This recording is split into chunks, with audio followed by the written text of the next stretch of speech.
temps, je crois, de prendre résolument en France le parti du professeur Raoult. Que préconise-t-il face à cette maladie épidémique d'un genre nouveau, dite la Covid-19, qui nous empoisonne l'existence?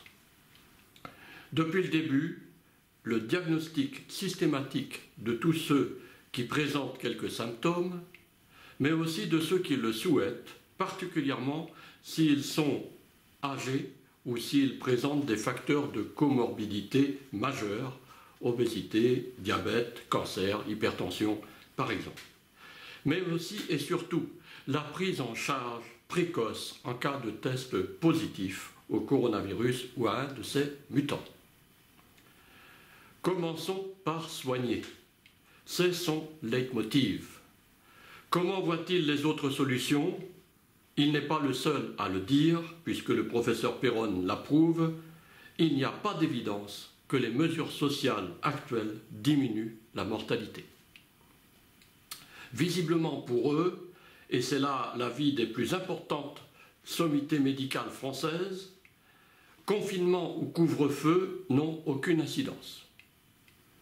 Des mesures d'un autre âge, n'a cessé de répéter Didier Raoult, qui affirme qu'elles n'ont jamais permis la moindre rémission d'une épidémie. Quant à la vaccination, elle n'est pas obligatoire, point final, déclare-t-il sans bravade, elle doit être discutée entre le patient et son médecin. Mais sera-t-elle efficace contre tous les mutants? L'efficacité du vaccin vis-à-vis de ces mutants, je ne la connais pas, et on verra bien. Didier Raoult s'étonne pourtant. On n'a jamais vu de virus qui ait autant de mutations en si peu de temps. Pour qu'il y en ait à ce point, il faut qu'il se multiplie rapidement quelque part. Or, la diffusion dans le milieu humain reste lente. Il doit donc y avoir un intermédiaire animal. Peut-être en Europe, le vison, dont la concentration en élevage est très forte. Notons quand même que, pour l'heure, il est quasiment le seul à émettre cette hypothèse. On n'a guère entendu le mot vison dans la bouche de ceux qui le critiquent. C'est pourtant une hypothèse argumentée, puisque les génomes des virus trouvés en quantité chez les visons sont les mêmes que ceux qui affectent les humains. D'ailleurs, les Hollandais et les Danois, gros producteurs de ce mammifère, ont déjà détruit tous leurs élevages. La France, 1 sur 3. Moi, j'éliminerai les deux autres, dit tranquillement Didier Raoult. Toujours un temps de retard dans ce pays, ça c'est moi qui le dis. Alors maintenant, c'est tout récent, un épidémiologiste parisien, dont je tairai le nom, mérite-t-il qu'on le cite? Il n'a jamais soigné personne, titulaire d'un diplôme d'ingénieur en nutrition. Ah, ça existe ça? Travaillant dans les bureaux administratifs à faire des statistiques pour l'État belge d'abord, donc à Bruxelles, puis pour l'UE évidemment. Alors il vient de découvrir que le professeur Raoult aurait écrit en mars 2019 que l'hydroxychloroquine n'a aucune efficacité. Alors voici donc ce qu'a écrit très exactement Didier Raoult. Les besoins en oxygénothérapie, les transferts en réanimation n'ont pas varié de façon significative d'un groupe à l'autre. Il parle alors de son essai de comparaison limité au CHUI de Marseille sur 42 personnes hospitalisées tardivement. 16 malades avaient reçu seulement de l'hydroxychloroquine, 8 une association hydroxychloroquine-azithromycine et 18 rien. Mais le polémiste en question omet de mettre la phrase suivante. La durée du séjour à l'hôpital et la persistance virale est sensiblement plus courte dans le groupe des patients traités. Depuis, le professeur Raoult n'a jamais changé de discours. L'association hydroxychloroquine-azithromycine est d'autant plus efficace qu'elle est prise tôt. Face aux critiques des jeunes chercheurs de Paris l'ayant traité de charlatan, de druide, c'est plutôt flatteur pour un descendant de breton. Rappelons que les druides sont les initiateurs de la science moderne en Europe, avec les Grecs. Alors il répond en souriant, ça c'est Riri, Fifi et Loulou, les neveux de Picsou qui font de la science. Bon, la métaphore est bien choisie. Picsou, tout le monde le sait, c'est le cousin du célèbre Donald des dessins animés. Il ne rêve que d'une chose, amasser du pognon. C'est Big Pharma en quelque sorte. Et que font ses neveux Riri, Fifi et Loulou? Ils le flattent bassement pour pouvoir lui en prendre un peu. Comme quelques-uns avec Big Pharma. Par contre, plus sérieusement, Didier Raoult émet une véritable hypothèse de chercheur qui pourrait bien être avérée concernant la multiplication des mutations du virus, et particulièrement du nouveau variant anglais beaucoup plus contagieux.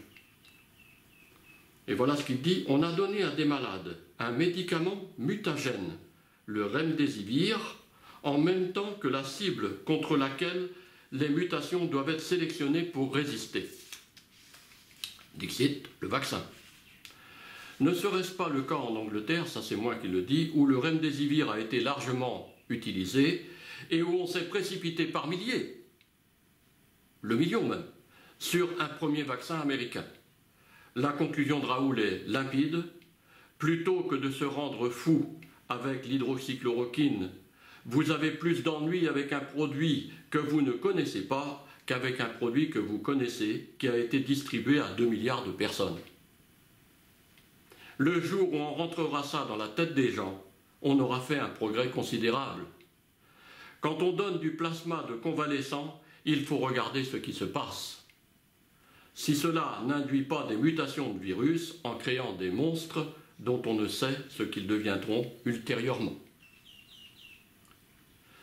La création de la chaîne « Nous avons le droit d'être intelligents » par l'équipe de Marseille est une excellente initiative. Car si on laisse l'intelligence aux imbéciles, il ne nous restera que l'ironie à leur opposer, et encore à condition qu'ils le permettent. Notre regretté Coluche en offrait l'exemple quotidiennement dans les années 80. Une autre époque où l'on pouvait rire de tout, mais dans le cas présent, ça ne suffira pas. L'heure est grave, nous ne pouvons pas continuer à vivre une année 2021 comme le fut celle de 2020. Va-t-on subir l'état d'urgence sanitaire jusqu'au printemps et même durant tout l'été?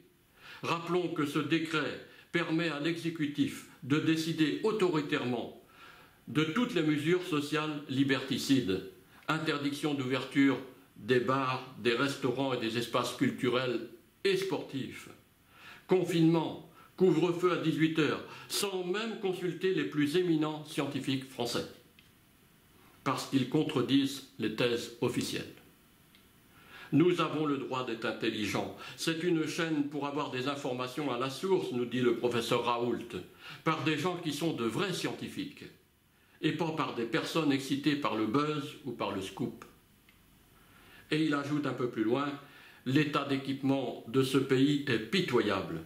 Il y a eu une hostilité en France contre tout ce qui est génomique pendant des décennies. Il est temps de revenir à une véritable politique d'équipement.